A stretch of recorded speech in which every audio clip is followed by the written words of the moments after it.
διάρκεια της χρονιάς ενημερωθήκαμε για τις ιδιαιτερότητες του Αρχαίου Θεάτρου, επισκεφθήκαμε το Αρχαίο Θέατρο της Αιγύρας και συμμετείχαμε στο πρόγραμμα του Κέντρου Περιβαλλοντικής Εκπαίδευσης, ενώ παράλληλα είχαμε συνεργασία με το Δημοτικό Θέατρο. Επισκεφθήκαμε επίσης το Αρχαιολογικό Μουσείο της Πάτρας και καταγράψαμε τα ευρήματα που σχετίζονται με το Αρχαίο Θέατρο.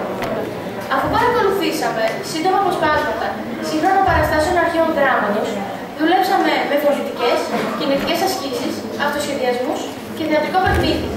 Τέλος, προετοιμάσαμε ένα μικρό απόσπασμα από την Ειρήνη του Αριστοφάνη.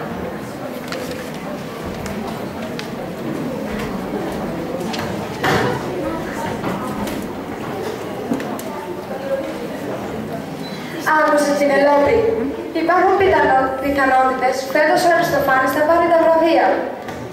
Τόσα λεφτά έδωσε ο χωρικός και οι χωροί κάνουν πρόβα 3 μήνες. Είναι πολύ πιθανόν. Αχ, αυτά τα πέτρινα οργανίσματα να μην ήταν τόσο άβολα. Τι έχεις φέρει μαζί σου? Νερό, ψωμί και ελιές. Είμαστε εδώ το ξημέρωμα. Να, κοίτα εκεί, η Ασπασία. Πάμε από γύρω να τη βρούμε.